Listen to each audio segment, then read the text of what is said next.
we're going to discuss another turbulent week in Tottenham's history. Ryan Mason took over caretaker manager duties from Christian Stellini, and they travelled to Anfield today. 6 points outside the top four, but having played 2 games more than fourth place Manchester United. So Darren, I'm going to start with you. Is, and should he be, Ryan Mason, a serious contender for the permanent manager's job? Well, he's talked about being ready for the job, his words. He's a fantastic communicator. Anyone who listened to him this week will know that he is somebody who articulates the situation particularly well.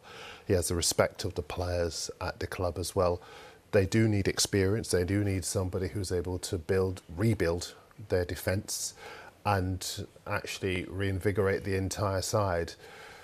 But he's a very well-liked figure within the club, and he does have a lot of admiration from a lot of people. You know, we're seeing a lot of young coaches stepping up, but I think they have to step down to the EFL. You look at the job that Michael Carrick's doing at Middlesbrough. Yes, you look at Kieran McKenna with his brilliant promotion with Ipswich. I do think these coaches do need to go and actually learn the trade and the difficulties of it, because it's not simply about match day. It's not simply about dealing with us on occasion. It's about managing a whole club. The pressures on managers are absolutely huge now. And, you know, you look at how Roy Hodgson stepped in, a more experienced manager. I agree with Darren. I think it's too big. I think Ryan Mason has done fantastically coming in because he obviously cares. One of our own. The players like him, the fans like him, and I think as a sort of stopgap's a bit patronising, but as an interim measure, I think it was a good decision by Daniel Levy after the ridiculous decision of putting Stellini in charge. But absolutely, they need to be ambitious. They need to find someone, if they can get Julian Nagelsmann, who is prepared to work with the club that are not in the Champions League, then they have to think big like that. But Ryan Mason, his time will come long term. He's still, early 30s still, so got time. In terms of where the club are at the moment, and it is fair to say they are in a little bit of turmoil. They need a big hug. They do need a big hug. I know just the person for that. Look, is Daniel Levy to blame for this? Is this where we put the blame solely on him? Is this the players? Where do we stand in this? You can't put it solely on Daniel Levy. I mean, he has to take a lot of responsibility, and a lot of the articles this week have been reflecting on Daniel Levy. He's done some good things there. I mean, that stadium is magnificent. It's the best in the country. But the fans, this was in the South Stand for the majority of the second half. They had that even when the players were responding.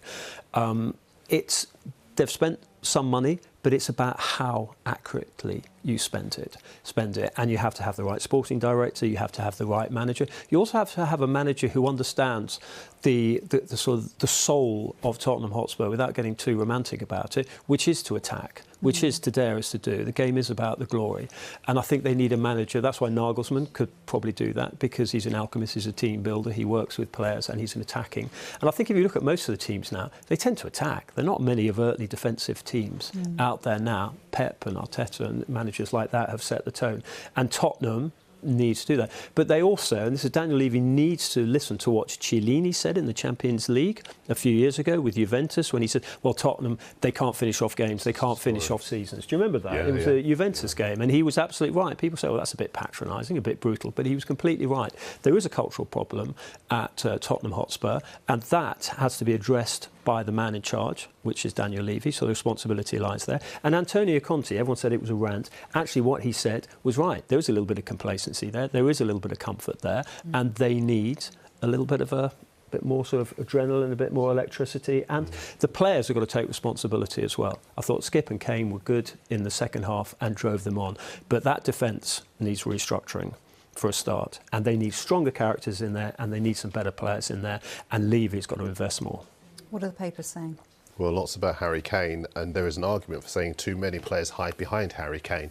What if he goes? Well, all the papers focused on that today and the significance of this weekend, because everyone listening at home, you've seen all the Harry Kane talk before. But the significance of this weekend is that Ten Hag has been talking about needing a number 9. Here's a Sun on Sunday.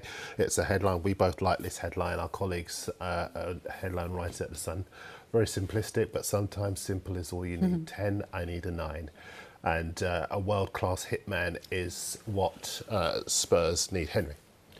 It's what they do, but Manchester United, I mean, he's looking absolutely. I mean, you think of Kane at Manchester United. I feel a bit of sympathy for Marcus Rashford, because whether he's played, he's probably best coming in off the left. I think he'd probably say that. But as a centre forward, when he's played out there, because Martial is too injury prone and doesn't really deliver enough in goals, Kane would be absolutely perfect for them. And I just think this is a huge moment in the history of Tottenham Hotspur Football Club if they lose Kane. Yeah, I agree. I think, let me just show you another one as well. Sunday Mirror, my colleagues here. Dial M for Munich, Manchester or Madrid. And Michael Seals? Or maybe Mansfield. Morecambe, I was going to say, yeah. Morecambe. Lovely. We're all talking about the options that are available to Kane. Listen, we're joking about it, but the fact is that this is a tough season. For all of the rhetoric coming out of Spurs suggesting they don't want to sell this summer, he has a year left on his contract. They cannot countenance a Sol Campbell situation where he left for nothing and went across the road and empowered himself and joined their big rivals. It will be the case that a big club that can offer him either Champions League football, a depth of squad that allows him to achieve his ambitions, or both, comes in for him and makes an offer that Spurs will have to accept or risk losing him for nothing in the summer. And all of those clubs, well, they're just some of the clubs that are in for him. Bayern Munich, you can see the impact not having Robert Lewandowski's had on their Champions League ambitions. And you only have to look at what Lewandowski's doing at Madrid at the moment. Barcelona, thank you. At the moment, scored for them last night. He's got 19 goals so far this season. They've got a stranglehold on the top division of Spanish football. To know how important and crucial a top marksman is, and at his age, Harry Kane's age, 29 years of age, he wants to be able to say that his goals mean something. Is there a case for him staying? I mean, Levy did talk about a statue, and is this what's? I worry more about the statues in Tottenham's defence. I think that's what Levy's got to address at the moment. I mean, we were there the other night and you heard the Manchester United fans chanting, 3,000 of them effectively tapping up. Good luck the FA on that one. Harry Kane will see you in June, which was quite funny. And then he produced some of his best performances and performance. I think it's interesting. You talk to Tottenham fans because of the chaos at the train station. They built this amazing stadium, but they haven't upgraded the transport facilities. So I walked back to Seven Sisters in the rain after the match and talking to Tottenham fans. They would just be heartbroken if Harry Kane left, but I don't think they would begrudge him the move. But I think they would turn their ire even more on Daniel Levy if Kane did go. Do you think the noises coming out of Spurs this week were that he would have to push for it because the club weren't prepared to sell him? You've been reporting that on Sky Sports News.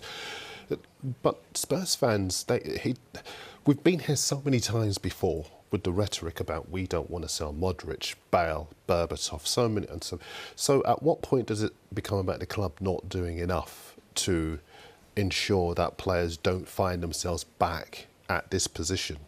But, part of that, we don't want to sell X, Y and Z, is negotiating, and Daniel Levy is brilliant at that. I mean, Michael Carrick talks about this, every day just getting more and more money. Yes, but because Levy is brilliant. They've got a lot of players still at the club that they've given new contracts to, that a lot of fans would actually feel maybe you should have moved them on. Davinson Sanchez is still at the club. Eric Dyer's a fine player, but he's not a defender. He's a midfielder, but he's playing in defence because the club don't want to sell. Now, it could well be the case that as far as the club are concerned, they see these players as long-term individuals for their future. But if a new manager were to come in, there are some players that are still at the club that manager would move on.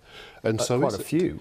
Well, indeed. And so is it, we talk about Daniel being a fantastic negotiator, and we've almost built this mythology around Daniel Levy. But is it that sometimes some players that the club see as having a certain value, other clubs say, well, actually, no, we'll move on, we'll look elsewhere, thank you very much. Because that's where Spurs are. Spurs are almost stuck in a time warp. Whereas you look at the other clubs that are around the top six, and they all look progressive. Even some of the lesser celebrated clubs like Brighton that don't have Tottenham's history, but they have a young, vibrant squad full of players that actually other clubs would love to sign. Mitoma, Caicedo, Estepinion's come in. McAllister's a World Cup winner. Ferguson. Exactly. So you're stripping off what have the Romans ever done for us.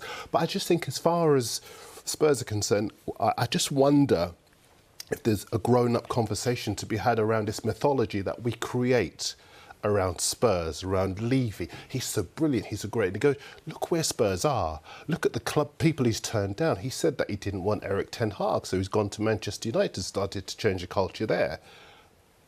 That great, really? Would it be even worse? Does the situation get even worse should Mauricio Pochettino pop up at Chelsea? You know, we were there the other night and we were just waiting at 8:14, a minute before kick-off, for a puff of blue smoke to come out of Stamford Bridge, confirming that Pochettino was there, and just the rain would have just darkened over Tottenham Hotspur even more. I think Pochettino will go in. I can understand why they wouldn't necessarily want him back at Tottenham, because going back, it doesn't always work. But I think I can totally understand why Chelsea want a man manager, a team builder, an inspiration. I mean, he inspires us as journalists. You know, you go for a coffee with Pochettino, and he's very good at having coffees with the media. Absolutely. And he is brilliant. He's a big hugger. I was to say, is he a hugger? That's my only question. He's a huge hugger. He's number one. He's a Champions League level hugger. Great. I'm never going to live that down. Good. Let's move on. For more on Harry Kane, there is an exclusive interview with the England captain on the Sky Sports website and app, as he admits Spurs have lost some of the values they had under Mauricio Pochettino, the big hugger.